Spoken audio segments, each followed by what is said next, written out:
আসসালামু আলাইকুম রহমতুল্লাহ। সুপ্রদিনী ভাই বোনেরা, ইস্তিগফার পড়লে 25টি পুরস্কার আল্লাহ তাআলা আপনাকে দিবেন। আপনি 25টি পুরস্কার পাবেন। আপনি শুনলে অবাক হয়ে যাবেন। জীবনের সমস্ত বিপদ আফদ ও সব কিছুর সমাধান আছে এই ইস্তিগফারের মধ্যে।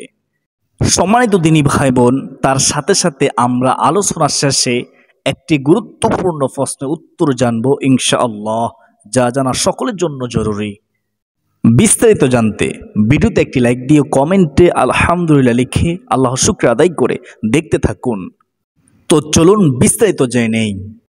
সুপ্রদর্শক, আজ আমি পবিত্র কোরআন ও হাদিসের আলোকে ইস্তিগফারের অসংখ্য উপকারিতা থেকে 25টি উপকারিতা ও ফজিলত আপনাদের সামনে উপস্থাপন করব ইনশাআল্লাহ। যেসব সমস্যায় আমরা প্রতিদিন সম্মুখীন হই, এই একটি শব্দে আল্লাহ তাআলা আমাদের সেসব সমস্যার সমাধান রেখে দিয়েছে। আসুন দেখি আল্লাহ তাআলা আমাদের জন্য ইস্তিগফারের মধ্যে কি কি কারিশমা রেখে দিয়েছেন যা আমাদের জানা নাই।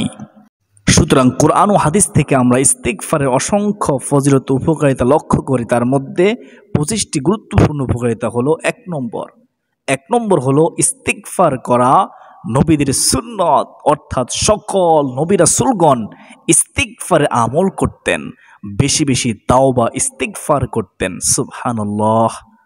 2 নম্বর পুরস্কার হচ্ছে আল্লাহ তাআলা এত খুশি হয়, ইস্তিগফার আল্লাহর কাছে প্রিয় একটি আমল, অর্থাৎ ইস্তিগফার করলে আল্লাহ ওই বান্দাকে অনেক অনেক বেশি ভালোবাসেন, পছন্দ করেন, মহাব্বত করেন। সুবহানাল্লাহ। 3 নম্বর ইস্তিগফার করার ফজিলত, ইস্তিগফার দ্বারা আল্লাহর নৈকট্য হাসিল হয়। 4 নম্বর পুরস্কার হচ্ছে ইস্তিগফার করলে, ইস্তিগফার দ্বারা গুনাহসমূহ মাফ হয়, নিষ্পাপ মাসুম হয়ে যায়। সুবহানাল্লাহি ওয়া বিহামদিহি সুবহানাল্লাহিল আযীম। 5 নম্বর পুরস্কার হচ্ছে ইস্তিগফার করলে, ইস্তিগফার দ্বারা ব্যবসায় লাভ হয়, ব্যবসায় উন্নতি হয়, বরকত হয়। 6 নম্বর পুরস্কার হচ্ছে ইস্তিগফার করলে, ইস্তিগফার দ্বারা মর্যাদা বৃদ্ধি পায়, সম্মান বৃদ্ধি পায়, আল্লাহ তাআলা সম্মান বৃদ্ধি করে দেন। সুবহানাল্লাহ। 7 নম্বর পুরস্কার হচ্ছে ইস্তিগফার করলে আল্লাহ এত খুশি হয়, ইস্তিগফার দ্বারা আল্লাহর রহমত নাজিল হয়। সুবহানাল্লাহ। সুপ্রদর্শক, সহি নিয়তে ইস্তিগফার পাঠ করলে আল্লাহ তাআলা করুণা ও দয়া করবেন। দলিল কুরআনুল কারীমের সূরা নিসার 110 নং আয়াতে রয়েছে, বিসমিল্লাহির রহমানির রহিম, ওয়ামান ইয়ামাল সুআন আও ইয়াজলিমু নাফসাহু সুম্মা ইস্তাগফিরুল্লাহা ইয়াজিদিল্লাহা গফুরুর রহিমা। যা অর্থ হলো, আর যে ব্যক্তি মন্দ কাজ করবে কিংবা নিজের প্রতি জুলুম করবে, তারপর আল্লাহর কাছে ক্ষমা চাইবে, সে আল্লাহকে পাবে ক্ষমাশীল, পরম দয়ালু। সুবহানাল্লাহ। ইস্তিগফারের 8 নম্বর পুরস্কার, ইস্তিগফার করলে আল্লাহ এত খুশি হয়, ইস্তিগফার দ্বারা সন্তান সন্ততি যাদের হয় না তাদের সন্তান হয়। আল্লাহ রাব্বুল আলামিন সলিহিন নেককার সন্তান দান করেন। সুবহানাল্লাহ। 9 নম্বর পুরস্কার হচ্ছে ইস্তিগফার খরা ও অনাবৃষ্টি থেকে মুক্তি পাওয়া যায়। সুবহানাল্লাহ। ইস্তিগফার করলে আল্লাহ রাব্বুল আলামিন এই পুরস্কার দেবেন। 10 নম্বর পুরস্কার হচ্ছে ইস্তিগফার করলে আল্লাহ এত খুশি হয়, ইস্তিগফার দ্বারা বাগানে ফসল ভালো হয়, ফসলের মধ্যে বরকত হয়। সুবহানাল্লাহ। সুপ্রদর্শক, দলিল সূরা নূহ আয়াত 10 থেকে 12। বিসমিল্লাহির রহমানির রহিম। আমি এক এক করে আয়াতগুলো বলতেছি, প্রতিটি হরফের বিনিময়ে 10টি করে নেকি আমার আমলনামা দান করা হবে। মনোযোগ দিয়ে শুনবেন। ফাকুলতু ইস্তাগফিরু রাব্বাকুম ইন্নাহু কানা গফফারা। যা অর্থ হলো, অতঃপর বলেছি তোমরা তোমাদের পালনকর্তার ক্ষমা প্রার্থনা করো, ক্ষমা চাও, তিনি অত্যন্ত ক্ষমাশীল। ক্ষমা চাওয়া মাত্রই আল্লাহ খুশি হয়ে ক্ষমা করে দিবেন। সুবহানাল্লাহ। ইউরসিলিস সামাআ আলাইকুম মিদরারা। যা অর্থ হলো, তিনি তোমাদের উপর অজস্র বৃষ্টি দ্বারা ছেড়ে দিবেন। সুবহানাল্লাহ। ওয়ায়ুমদিদকুম বিআমওয়ালি ওয়া বানিনা ওয়া ইয়াজআল লাকুম জান্নাতি ওয়া ইয়াজআল লাকুম আনহারা। যা অর্থ হলো, তোমাদের ধন সম্পদ ও সন্তান সন্ততি বাড়িয়ে দিবেন। সুবহানাল্লাহ। তোমাদের জন্যে উদ্যান স্থাপন করবেন এবং তোমাদের জন্যে নদী নালা প্রবাহিত করবেন। সুবহানাল্লাহ। আল্লাহ ওয়াদা করেছেন এই পুরস্কারগুলো দিবেন, কোনো সন্দেহ নেই। নিশ্চিত আমরা এই পুরস্কারগুলো পাবো যদি আমরা ইস্তিগফার করতে পারি। সুপ্রদর্শক, 11 নম্বর পুরস্কার হচ্ছে ইস্তিগফার দ্বারা কলবের ময়লা পরিষ্কার হয়। হাদিসটি শুনুন। হযরত আবু হুরায়রা রাদিয়াল্লাহু তাআলা আনহু থেকে বর্ণিত, তিনি বলেন রাসূলুল্লাহ সাল্লাল্লাহু আলাইহি ওয়াসাল্লাম ইরশাদ করেছেন, মুমিন ব্যক্তি যখন কোনো গুনাহ করে তখন তার অন্তরে একটি কালো দাগ পড়ে। তারপর সে যদি ফিরে আসে, গুনাহের ইচ্ছাকে মন থেকে বের করে দেয় এবং ইস্তিগফার করে, তাহলে তার অন্তর পরিচ্ছন্ন করে দেওয়া হয়। সুবহানাল্লাহ। যদি আবার গুনাহ করে তাহলে এটি বাড়তেই থাকে। সাবধান, গুনাহ থেকে ফিরে আসুন।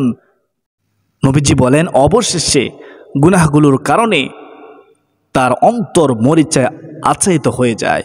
বস্তুত এটাই আলোচনা করে পবিত্র কোরআনে ইরশাদ হয়েছে, বিসমিল্লাহির রহমানির রহিম, কাল্লা বাল রানা আলা কুলুবিহিম মা কানু ইয়াকসিবুন।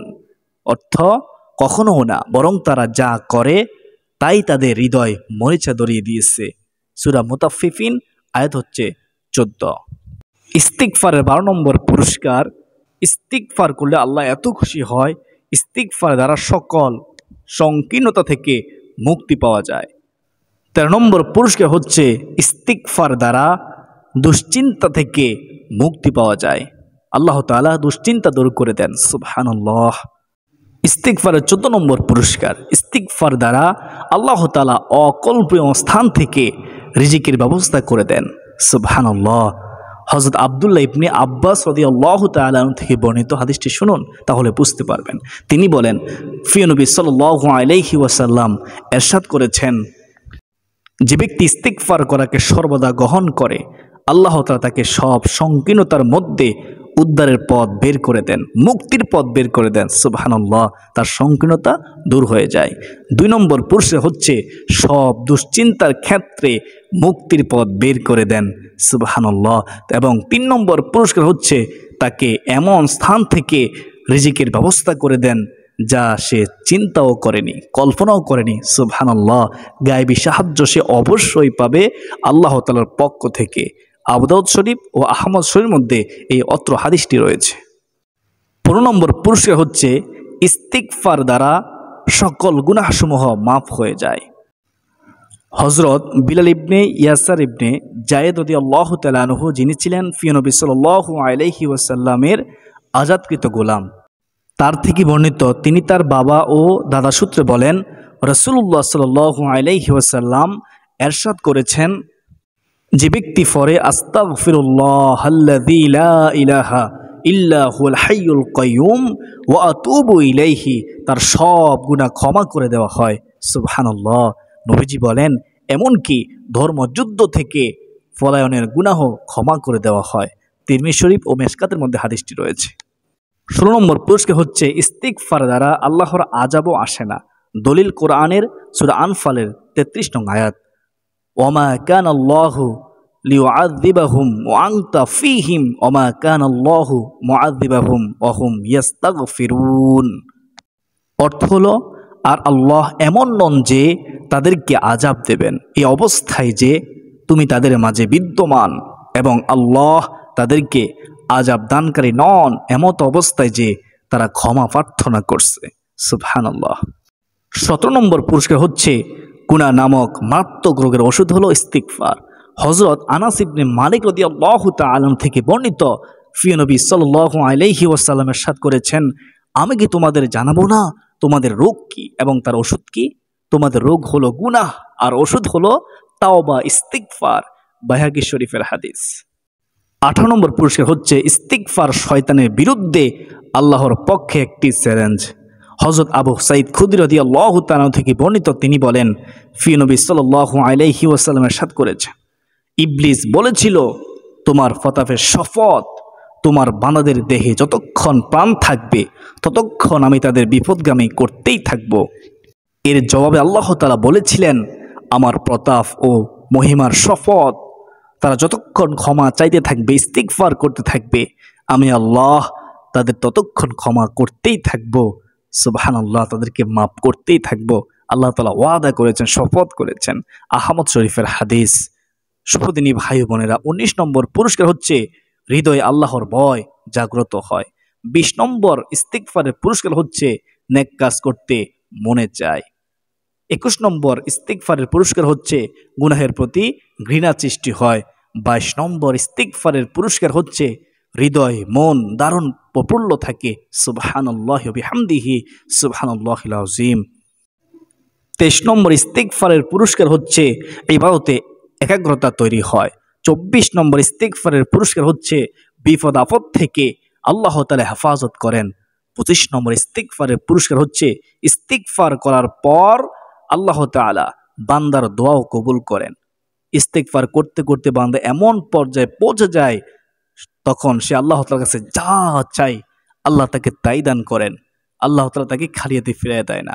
সুবহানাল্লাহি ওয়া বিহামদিহি সুবহানাল্লাহিল আযীম।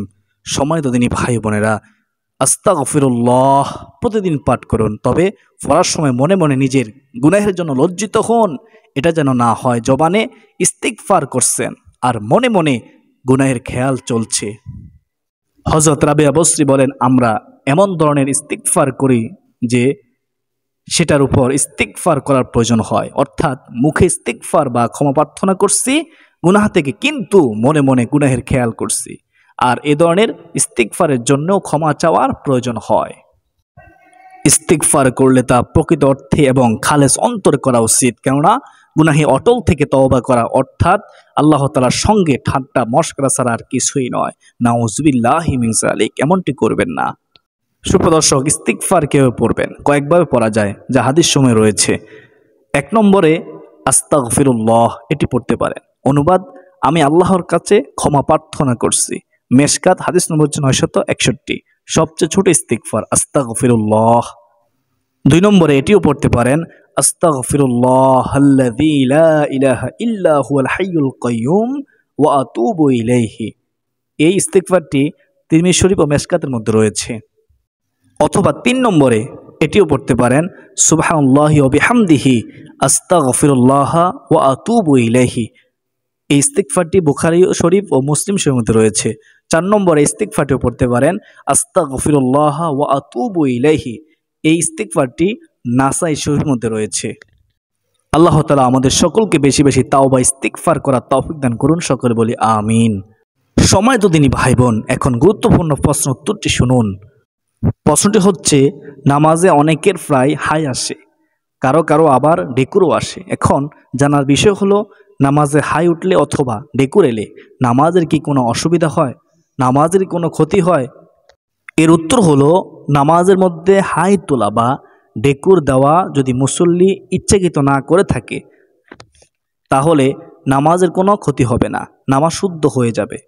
অনিচ্ছাকৃত ডেকুর এলে কিছু করার নেই। তবে অনিচ্ছাকৃত হাই এলে হাদিসে তার ব্যাপারে বলা হয়েছে, যদি তোমাদের কারো নামাজের মধ্যে হাই আসে তাহলে তা যথাসম্ভব প্রতিহত করো, কেননা না হয় এতে শয়তান ঢুকে পড়ে তোমাদের ভিতরে। সহিহ মুসলিম শরীফ হাদিস নম্বর হচ্ছে 2293। সুপ্রদর্শক, শয়তান ঢুকে যাওয়া দ্বারা উদ্দেশ্য হলো মানুষের মাঝে অলসতা এসে যায়, ক্লান্তিভাব অনুভূত হয় ও কাজে আগ্রহ হারিয়ে ফেলে। তাই হাই এলে প্রতিহত করতে হবে। সর্বাবস্থায় বাম হাতের ফিট দ্বারা প্রতিহত করবে, তবে নামাজে দাঁড়ানো অবস্থায় হাই এলে ডান হাতের ফিট দ্বারা মুখ বন্ধ করে ফেলবে। নামাজে ডান হাতে প্রতিহত করার কারণ হলো, এখানে বাম হাত দ্বারা করতে গেলে প্রথমে ডান হাতকে সরাতে হবে, এরপর বাম হাত দ্বারা মুখ বন্ধ করতে হবে। পুনরায় আবার ডান হাতকে সরিয়ে বাম হাত আগের জায়গায় বসাতে হবে। এতে আমলে কাসির হয়ে যেতে পারে। সেই কারণে শুধু নামাজে দাঁড়ানো অবস্থায় ডান হাত দ্বারা মুখ বন্ধ করবে। শুধু নামাজে দাঁড়ানো অবস্থায় ডান হাত দ্বারা মুখ বন্ধ করবে। আমি আশা করি আজকের ভিডিওটি যেহেতু অনেক গুরুত্বপূর্ণ, তাই ভিডিওটি শেয়ার করে দিবেন ইনশাআল্লাহ। ইসলাম প্রচার সহযোগিতা করুন। ভিডিওতে একটি লাইক দিয়ে কমেন্টে আল্লাহর শুকর আদায় করুন। লিখুন আলহামদুলিল্লাহ।